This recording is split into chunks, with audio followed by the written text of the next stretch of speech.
Hi, I'm Dr. Philip Miller, a facial plastic surgeon in New York City. I've treated thousands of patients who are considered an ethnic rhinoplasty.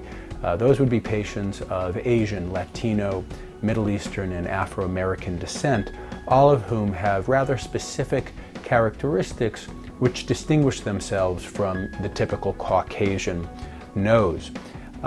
Those would be, for example, patients who have thick skin and very weak cartilages on the tip of their nose. They lack definition on their tip. They often have a very flat tip of their nose and very wide base of their nose. They have a low bridge, often with a little bit of a scoop, and very wide facial plane. And finally, their cartilages are very, very weak, very, very soft, making it very difficult to give the kind of definition that often patients really want. Now, how have I treated these patients in the past? Well, thick skin can be made thinner. That can be done both surgically, by removing some of the very thick skin, as well as using a medication called Kenalog, injected before or after the surgery. Cartilage, which I mentioned is very weak in ethnic patients, can be harvested from elsewhere in the body, and that allows a stronger cartilage in order to push through that thick cartilage and giving the definition that the patient so likes. The bones, as well as the nostrils, which are very wide, can be made more narrow, both along the nostril region as well as along the facial plane. And the bridge itself can be brought out so that it's not nearly as scooped or closer to the face. Does ethnic rhinoplasty mean changing one's ethnicity?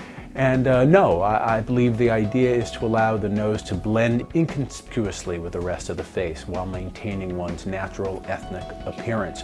There's no reason to change one's particular ethnic features. However, there are those patients who come in and they specifically want a much more Caucasian nose.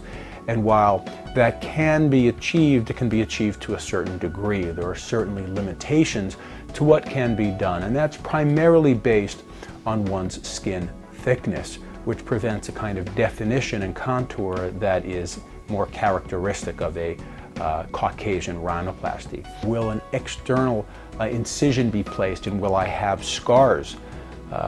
And the answer is not necessarily. It really depends upon what the individual patient is seeking to obtain. Incisions clearly have to be made. The incisions placed on the inside of the nostrils will not leave obvious scars. An incision that is placed here along the columella is also closed so that it is relatively invisible. The scars placed in this region here and here are required in order to narrow the nostril plane, and sometimes those can be visualized for several months but go away in time. Another question I'm often asked is what is used for the nasal bridge augmentation material? How do I bring the bridge of the nose, which is relatively flat, back out? I can use either implant material or one's own tissue. The implant material can be made of silicone or EPTFE, and your own tissue can be used of cartilage and other materials such as TPF, temporoparietal fascia.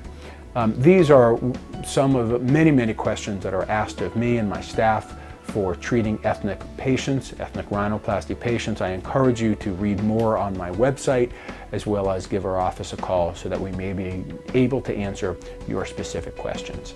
Thank you.